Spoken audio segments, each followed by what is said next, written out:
Oke, kenalin, nama gua Fikri. Kalau lu denger cerita ini, saran gue jangan di tempat sepi. Soalnya cerita ini paling berisik justru pas lagi sunyi. Cerita soal sebuah jurang di Sulawesi yang sama orang kampung disebut Jurang Mati. Waktu itu gue berangkat berempat. Ada Rara, dia ini pendaki paling rapih dan teliti yang pernah gue kenal. Yudi, badannya gede tapi nyalinya sering ciut. Sama Tama, paling muda, paling iseng, paling gampang ketawa.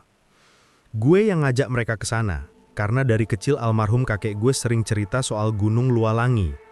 Gunung yang jadi pagar raksasanya kampung dan danau. Katanya, di salah satu punggungannya, ada jurang yang nggak punya dasar. Singkat cerita, kita turun di kampung terakhir, namanya Bonto Salu. Rumah panggung semua, di kolongnya ada kandang ayam sama perahu-perahu kecil.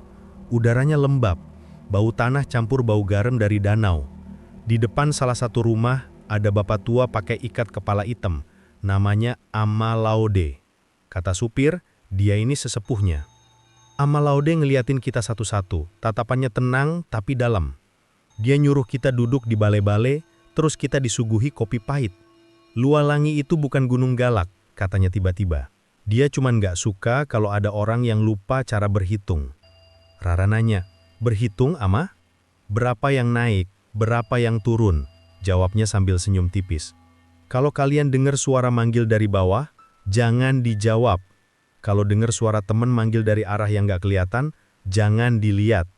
Dan kalau lewat jurang mati, jangan jatuhin apapun ke dalamnya. Batu kecil sekalipun. Si Yudi, biasa, coba ngelamak buat ngilangin tegang. Kenapa, Ama? Biar nggak ada yang ngejawab dari bawah? Ama Laude diam aja. Dia masuk ke rumah terus keluar lagi bawa pundi kain merah. Isinya garam sama beberapa biji pinang. Aneh kan? Kalau kabut turun dan badan kalian rasanya jadi enteng aneh, taburin garam dikit ke tanah, katanya. Kalau dengar suara dari bawah, gigit seujung pinang. Bukan buat dimakan, tapi buat ngelupain panggilannya. Kita pamit, terus mulai nanjak. Jalur Lualangi Timur ini sepi banget. Tanahnya merah, basah. Kabut turun cepet. Gue jalan paling depan. Lu yakin jurangnya beneran ada? Tanya Tama. Ada, jawab gue. Kata kakek gue, dari pos terakhir kita bisa dengar suaranya. Kayak orang bisik-bisik di sumur. Bagus, potong Yudi. Jadi kita kesini buat dengerin suara goib. Buat nginget, balas Rara pelan. Kita cuma numpang lewat bukan nantang. Menjelang sore, kabut jadi tebel banget. Di satu belokan, jalurnya jadi sempit. Kiri nempel dinding tanah, kanan langsung turunan gelap. Pas disitulah, kita dengar buat pertama kalinya. Dengar nggak? Bisik Tama. Angin, jawab Yudi cepet. Jawaban klise orang takut. Rara diam. Dia ngambil sejumput garam dari pundi, terus naburin ke tanah. Permisi, katanya lirih. Anehnya, suaranya langsung hilang. Tapi pas kita jalan lagi, suara itu datang lagi. Lebih dekat, lebih jelas. Kayak ada yang lagi ngeja nama gua. Fikri. Anjir. Gue langsung berhenti. Seluruh badan gue merinding. Itu suara cewek. Serak basah kayak abis nangis. Rara langsung nyentuh siku gua, ngasih isyarat jangan ngapa-ngapain. Gue ingat omongan Ama Laude. Gue ambil sepotong pinang, gue gigit. Rasanya pahit banget. Tapi anehnya, rasa pahit itu kayak narik gua balik ke atas, bikin gua sadar lagi. Panggilannya langsung hilang. Kita lanjut jalan. Di sela-sela obrolan, gue mulai sadar. Ada langkah kaki kelima. Pelan. Telat sepersekian detik dari langkah kita berempat. Gua mau nengok, tapi Rara langsung manggil nama gua, nadanya tajam, bikin gue nggak jadi noleh. Jangan buka pintu, katanya. Kita sampai di pos batu lapis pas malam udah datang. Di ujung pos ini ada semacam ambang. Di seberangnya gelap total. Itulah batasnya. Selangkah lagi, kita bakal ngadep langsung ke jurang mati. Kita pasang tenda di sini, kata gue. Kita nggak lewatin ambang ini malam-malam. Yudi langsung setuju. Pas giliran jaga gue tengah malam, gue duduk di ambang itu. Nggak ngelangkah, cuma ngatap gelap di depan. Dan di dalam gelap itu, Gue dengar suara lagi. Pelan. Kayak ngerayu. Tur. Un. Gue gigit pinang lagi. Rasa pahitnya bikin gue sadar. Kami lewat, bukan datang. Bisik ke kau atas. Pagi datang, tapi rasanya nggak ada bedanya sama malam. Kabut masih tebel, nempel di kulit kayak napas dingin. Kita berempat beres-beres tenda dalam diam. Pundi kecil dari Amalaude gue kalungin di leher. Kayak jimat pengingat buat nggak ngomong sembarangan. Sebelum kita jalan, gue ngomong ke anak-anak. Aturan main hari ini, kata gue. 1. Jangan jawab suara dari bawah. 2. Jangan liatin jurang lebih dari 3 detik. 3. Kalau badan tiba-tiba rasanya enteng aneh, tabur garam. 4. Jangan jatuhin apapun ke dalam. Rara nambahin. 5. Kalau nama lu dipanggil, kunyah pinang. Kita berdiri di ambang. Jalur tanah selebar bahu. Kiri nempel dinding batu. Kanan langsung gelap. Nggak kelihatan dasarnya. Gue jalan duluan. 3 langkah pertama aman. Di langkah keempat, suara itu datang lagi dari bawah. Bukan manggil nama, tapi kayak ngerayu. Turun, turun. Gue nggak noleh. Gue hitung dalam hati. 1, 2, 3, biar mata gue tetap fokus ke depan. Rara naburin sejumput garam di ujung sepatu gue. Permisi, kami lewat, bukan tinggal, bisiknya. Jalur berikutnya makin sempit. Anehnya, kadang-kadang badan gue rasanya jadi enteng. Bukan enteng karena lega, tapi enteng yang bahaya, kayak mau ngambang. Garam, bisik Rara dari belakang. Gue taburin lagi. Dan disitulah dia mulai manggil nama. Tama. Suaranya persis dari bawah. Si Tama yang jalan paling belakang langsung beku. Gue balik badan, tapi mata gue cuma lihat mata Tama, bukan jurang. Kunyah, kata gue pelan. Dia ngunyah pinang, mukanya meringis nahan pahit. Suara itu nyoba lagi, lebih licik, pakai suara ibu-ibu yang lembut. Nak, turun dong, ibu kedinginan. Bibir Tama gemeteran. Ibuku, suaranya, itu cuma minjem suaranya, potong Rara, suaranya tegas. Tapi dia nggak bawa kehangatan ibu lu. Rasain bedanya, pahit di mulut lu itu jangkar lu. Kita jalan lagi. Pas istirahat bentar, suara dari bawah itu niruin omongan Rara barusan, tapi putus-putus. Bukan, minjem suara ibu. Anjir, dia cepet banget belajarnya. Si Yudi, dia ngelirik ke bawah. Cuma sedetik, tapi itu udah cukup. Suara dari bawah langsung nyamber kupingnya, pakai suara bapaknya. Yudi, ayah di bawah nak, ayah jatuh, tolongin. Muka Yudi langsung pucet pasi. Tangannya mulai lemes, mau ngelepasin pegangan di batu. Gue langsung pegang pundaknya. Lihat gue Yud, ayah lu di rumah, ini bukan ayah lu, kunyah pinangnya. Dia kayak baru sadar, langsung gigit pinang sampai matanya berair. Pahit itu narik dia balik. Di ambang keempat, ada batu pipih yang nonjol ke arah jurang. Amalaude pernah bilang, jangan jatuhin apapun di sini. Dan takdir emang suka bercanda. Pas giliran gue mau ngelangkah ke batu itu, tali botol minumnya Tama copot. Waktu kayak berhenti. Kita semua membeku. Botol itu hilang gitu aja. Nggak ada suaranya sama sekali. Kayak jurangnya nelen itu botol, bukan nerima. Terus dari bawah ada suara. Ceria, kayak anak kecil abis dapat permen. Terima kasih. Gila, itu kata-kata paling serem yang pernah gue denger.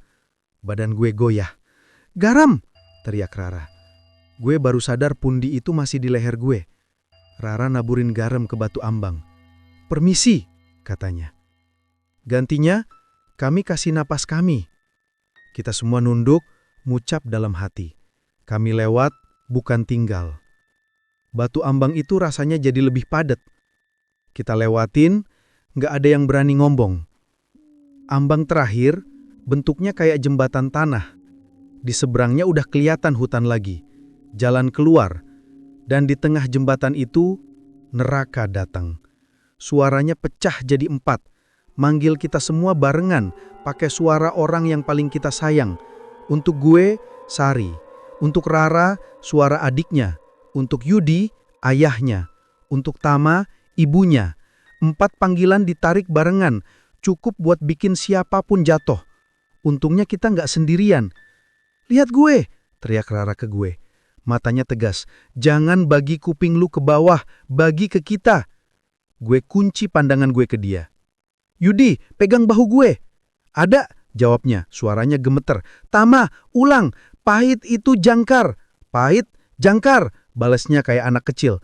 Kita teriak bareng-bareng, bukan doa, tapi janji. Kami lewat, bukan tinggal. Kami pulang, lengkap. Dan jembatan itu ngelepasin kita. Pas kaki kita napak tanah padat di seberang, rasanya kayak baru diizinin napas lagi. Yudi langsung jatuh, ketawa sambil nangis. Tama nunduk, kayak minta maaf sama dirinya sendiri. Oke, jadi kita udah berhasil ngelewatin jurang mati. Tapi anehnya, jalur turun yang harusnya lebih gampang ini rasanya malah lebih serem. Sepinya itu beda.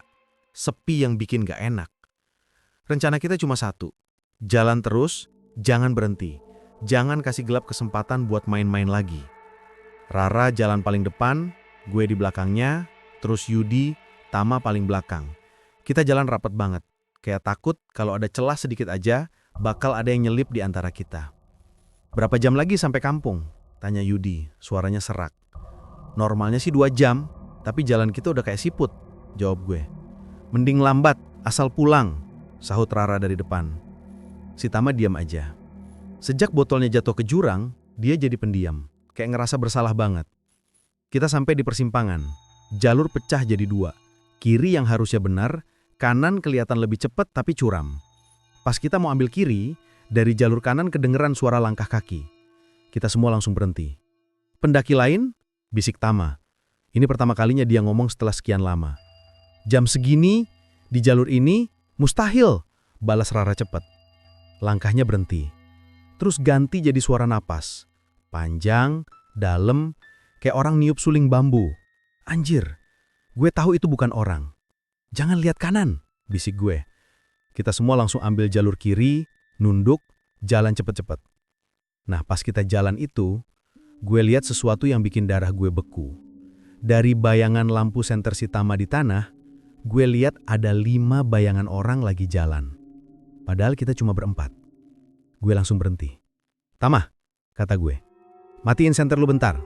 Lampunya mati, bayangannya hilang. Pas dia nyalain lagi, gue lihat lagi sepersekian detik. Bayangan kelima, tipis, tinggi, gak bawa apa-apa, cuma ngikutin kita. Rara noleh ke gue. "Lu lihat juga?" Gue gak jawab.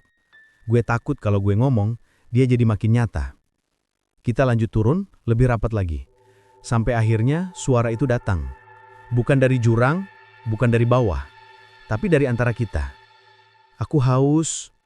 Suara itu persis suara si Yudi. Padahal gue lihat Yudi di depan gue, mulutnya rapat. Dia nggak ngomong. "Jangan jawab," desis Rara.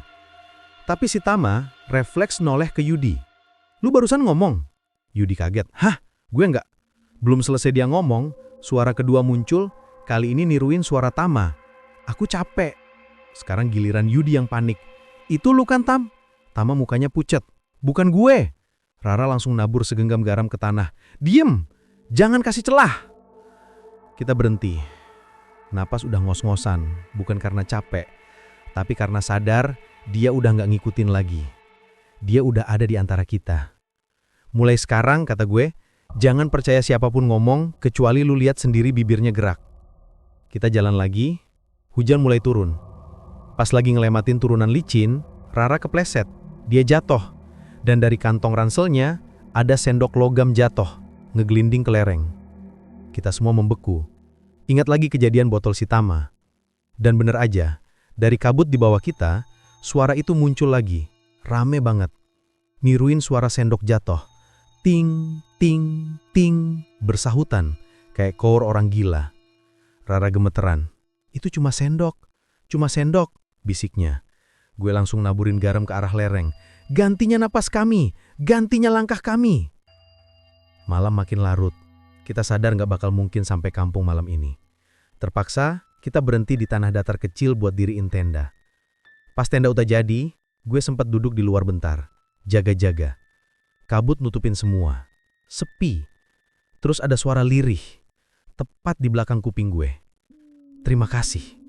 Udah bawa aku ikut. Gue langsung noleh. Kosong. Nggak ada siapa-siapa. Tapi di tanah, di dekat kaki gue, bayangan dari lampu senter tenda gerak aneh.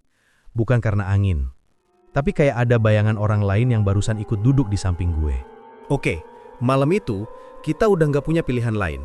Kita terpaksa bikin camp darurat di tanah lapang yang sempit dan basah. 2 tenda kecil dikepung kabut tebel. Gue, Fikri, dapat jatah jaga pertama, duduk di depan pintu tenda. Di dalam tenda, Rara udah setengah tidur, tapi badannya masih suka ngeguncang, mungkin mimpi buruk. Yudi, dia bahkan tidur sambil ngunyah pinang, saking takutnya panggilannya datang lagi. Sementara Tama, diem aja, cuma natap atap tenda. Gue nggak tahu ini jam berapa. HP mati total. Waktu rasanya cuma diukur dari seberapa capek badan gue. Terus, gue dengar suara itu. Langkah kaki di luar tenda. Duk, duk, duk. Pelan, ngelewatin tanah becek. Makin dekat. Jantung gue rasanya mau copot. Gue kenal suara ini. Langkah kelima. Siapa? Bisik gue.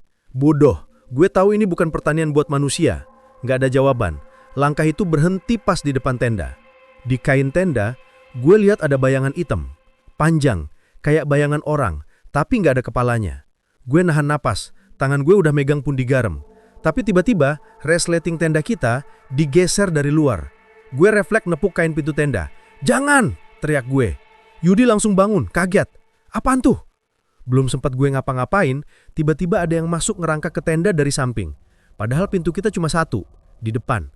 Sosok itu duduk di tengah, terus senyum. Anjir, itu si Tama. Gue langsung bengong, soalnya Tama yang asli lagi tidur pulas di sebelah Rara. Gue mundur sampai mentok tiang tenda. Yudi natap bolak-balik kedua Tama itu. Satu tidur, satu lagi natap kita pakai mata kosong. Fikri, suara Yudi pecah. Yang mana? Yang asli? Gue nggak bisa jawab. Dua-duanya sama persis. Baju, muka, bahkan noda lumpur di celananya. Tama yang duduk itu senyumnya makin lebar. Tenang aja, aku ikut. Aku sekarang bagian dari kalian. Rara kebangun, matanya langsung melotot. Dia nutup mulutnya. Astagfirullah, bisiknya. Dia udah bisa niru wujud. Kita semua panik. Yudi ngambil parang kecilnya, tangannya gemeteran. Jangan dekat-dekat. Sosok Tama jadi-jadian itu nggak marah, cuma natap tenang. Kalian butuh aku. Kalau hitungannya nggak 5, jalannya nggak bakal kebuka. Gue nelen ludah. Omongannya ngingetin gue sama omongan Ama Laude. Jangan biarin hitungan berubah. Tapi kalau dia maksa jadi bagian dari kita, pergi, kata gue. Suara gue geter. Lu bukan teman kita. Dia geleng-geleng. Aku udah ikut dari awal. Sejak kalian nyebut nama di jurang. Sejak botol itu jatuh. Sejak sendok itu kalian lempar. Dan sejak kalian ngebiarin aku duduk di sini. Rara cepet-cepet naburin garam di sekeliling dalam tenda. Bikin lingkaran. Keluar, bentaknya. Sosok itu sempat bergetar. Mukanya kayak bayangan di air. Tapi cuma sebentar. Dia solid lagi. Gue belum sempat mikir. Tiba-tiba sosok Tama itu bergetar. Terus pas gue kedip, di depan gue sekarang ada 2 Rara. Anjir, gila. Dua-duanya sama persis. Fikri, kata dua-duanya barengan. Percaya sama aku yang asli. Yudi udah bener-bener histeris. Dia ngacungin parangnya ke atas. Gila, kita semua bisa gila di sini. Otak gue muter cepat. Gue harus milih yang mana. Salah milih, bisa jadi gue malah ngusir Rara yang asli. Terus gue ingat. Gue ingat omongan Ama Laude. Sesuatu yang aneh, tapi mungkin ini jawabannya. Jangan percaya suara, percaya sama mata yang basah. Gue lihatin 2 Rara itu. Yang satu senyumnya tenang banget, nggak wajar. Yang satu lagi, matanya basah, netesin air mata. Badannya gemeteran nahan takut. Gue milih. Gue raih tangan Rara yang lagi nangis, gue tarik dia ke dalam lingkaran garam. Sosok Rara yang satunya langsung ketawa. Tawanya panjang, aneh, kayak suara banyak orang ketawa barengan.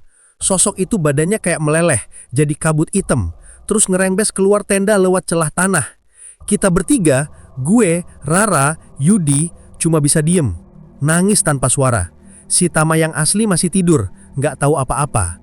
Gue nggak berani bangunin dia. Rara meluk pundi garamnya erat-erat. Dia bakal nyoba terus, bisiknya gemeteran. Sampai salah satu dari kita nerima dia, atau sampai salah satu dari kita dituker. Gue lihat keluar tenda, kabut makin tebel, hujan makin deras. Dan gue sadar, malam ini belum selesai. Pagi dateng, tapi rasanya kayak sisa mimpi buruk yang gak mau pergi. Setelah malam gila di mana bayangan kelima itu niruin wujud teman-teman gue, kita bertiga bangun dengan kepala berat. Rara masih meluk pundi garamnya, Yudi duduk, mijitin pelipisnya. Tama, anjir. Tama gak ada di tenda. Tama, suara gue hancur, gemeteran. Rara langsung kerangkak keluar tenda, Yudi nyusul. Gue nyamber pundi garam sama pinang, gue kalungin di leher. Udah kayak refleks. Di luar, tanah basah. Ada jejak telapak kaki aneh, setengah timbul, setengah tenggelam, ngarah ke jalur turun. Mungkin dia ke sungai, kata Yudi, coba nebak. Dia nggak pernah pergi tanpa bilang, balas Rara. Matanya udah basah tapi tatapannya tajam. Aturan kita jelas. Gue nahan panik. Malam tadi bayangan itu sempat jadi Tama. Gimana kalau sekarang gantian? Nggak jauh dari camp, kita lihat ada orang berdiri di tikungan. Nunduk, megang botol. Tama. Dia ngangkat muka, terus senyum. Air, katanya. Gue ambil air. Jantung gue sempat lega. Tapi Rara nggak langsung deketin. Dia nyalain headlampnya, padahal udah pagi, terus nyorot ke muka Tama. Tak, kata Rara, suaranya halus tapi neken. Coba hembusin nafas lu ke lensa senter gue. Tama kedip-kedip. Kenapa? Iseng aja, potong gue cepet. Humor pagi. Tama ketawa pelan, terus ngedeketin mulutnya ke senter. SFX, hembusan yang sunyi ke kaca. Kacanya nggak berembun, sama sekali. Waktu kayak berhenti. Otak gue pengen percaya itu Tama, tapi mata gue lihat bukti lain. Rara mundur selangkah, naburin garam di tanah, ngegambar garis di antara kita. Yudi udah ngangkat parang kecilnya, gemeteran. Tama, atau apapun itu, nurunin botolnya. Senyumnya, anjir. Senyumnya jadi aneh, kayak ditarik. Suaranya jadi beda, serak, kayak suara banyak orang. Udah, aku ikut. Tanpa aku kalian gak lengkap. Gue merinding. Rara nunduk, nutup mata sebentar. Pas dia buka mata lagi, suaranya tajam. Lu gak punya nafas. Lu cuma gemak. Sosok itu natap kita satu-satu. Terus badannya retak. Beneran, kayak es pecah. Garis-garis retakan nyebar di mukanya. Matanya jadi bolong. Dia maju selangkah, tapi pas napak garis garam, badannya ndesis. Jangan di sini, kata gue buru-buru. Kita bawa dia ke Batu Hitung. Rara ngeliatin gue. Batu Hitung itu sebutan gue buat batu gede dekat jalur turun. Kata kakek gue, disitulah orang kampung nutup hitungan kalau abis naik gunung. Sosok itu ketawa pelan. Kalian pikir angka itu punya kalian? Bukan, jawab gue. Tapi kami yang nentuin buat diri kami sendiri. Kita mundur bareng-bareng, sosok itu ngikutin. Jalan di pinggir jalur, di belakang kita. Gue gak berani noleh. Gue cuma ngitung dalam hati, berulang-ulang. 1, 2, 3, 4. Akhirnya kita sampai di Batu Hitung. Batu hitam pipih setinggi pinggang. Rara naruh kotak kembangnya di atas batu itu. Gue ngeluarin tali ijuk terakhir. 3 ketukan, 3 kalimat, kata gue ke Rara. Dia ngangguk. Kita bertiga nempelin ujung jari kita ke batu itu, terus ngetuk barengan. Gue ngomong duluan, suara gue geter. Kami naik 4, kami turun 4. Rara ngelanjutin. Kami lewat, bukan tinggal. Yudi nutup. Kami pulang lengkap. Sosok berwajah Tama itu berdiri di pinggir lapangan. Natap kita, dia maju, nerobos garis garam. Badannya ndesis lagi, tapi kali ini dia nggak berhenti. Itu bukan pintu buat kami, katanya. Suaranya udah nggak mirip Tama sama sekali. Badannya kayak ditarik ke atas jadi lebih tinggi. Ikatan, bisik Rara. Dia ngambil tali ijuk, ngiket di ranting kecil deket batu itu, bikin simpul mati. Nafas, kata gua, ingat pesan Ama Laudi. Lu nggak punya nafas, kita punya. Kita serempak narik nafas. Terus kita hembusin ke permukaan batu, bikin embun tipis yang nyata. Rara nyorotin santernya ke embun itu, terus dia puter senternya ke arah sosok itu. Kalau lu bagian dari kita, hembusin, kata Rara tenang. Sosok itu diam, bibirnya kebuka, tapi nggak ada udara yang keluar. Nggak ada embun di kaca senter. Mukanya retak lagi, kali ini parah, kayak tanah kering. Dari retakan itu keluar bisikan suara-suara yang pernah kita dengar di jurang. Sari, adiknya Rara, ayahnya Yudi, ibunya Tama, manggil barengan. Jangan bagi kuping lu ke bawah, teriak gua. Kita saling tatap, mata ke mata biar nggak kegoda sama suara itu. Kita ngetuk batu itu 3 kali lagi, lebih keras. Tuk, tuk, tuk. XFX, tuk, tuk, tuk. Gema lebih panjang, terasa sampai ke perut bumi. Kami tutup hitungan. 4 datang, 4 pulang. Nama kami milik kami. Sosok itu mundur. Garis garam di tanah ya nyala. Badannya ngisut, terus pecah jadi kabut hitam yang muter-muter sebelum akhirnya kesedot balik ke arah jurang. Hening. Gua ngucap syukur pelan-pelan. Sekarang cari Tama, kata Rara cepet. Yang asli. Kita manggil-manggil dia. Gak lama dari balik semak-semak, Tama keluar. Matanya merah. Gua bangun kalian gak ada. Hembus, potong Rara, nyodorin senter. SFX. Kaca senter berembun dengan cepat. Kita bertiga rasanya mau jatuh saking leganya. Yudi langsung meluk Tama. Sisa perjalanan turun rasanya enteng banget, kayak bebannya udah diangkat. Pas kita sampai di Bontosalu, Ama Laude udah nunggu di balai-balai. Naik berapa? Tanyanya pelan. Gua nelan ludah. 4. Pulang berapa? Gue liatin Rara, Yudi, Tama. Terus gue liatin Ama Laude lagi. 4. Dia ngangguk.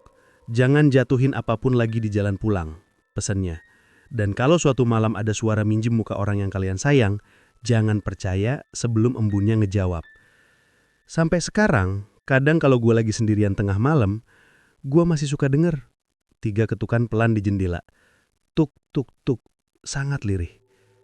Gue gak pernah jawab. Gue cuma ngitung dalam hati, 1, 2, 3, 4. Terus gue hembusin nafas ke kaca jendela, lihat embun kecil yang jujur itu muncul. Abis itu gue coba tidur lagi. Kami pulang lengkap. Dan kalau ada suara lain yang minjem nama, gue bakal nunggu pagi. Bagaimana menurut teman-teman tentang cerita ini? Silakan komen di kolom komentar. Terima kasih buat kalian semua yang sudah mendengarkan cerita ini sampai habis. Semoga kalian semua sehat selalu, panjang umur dan bahagia selalu. Saya mohon maaf jika ada kesalahan kata, saya pamit undur diri. Wassalamualaikum warahmatullahi wabarakatuh.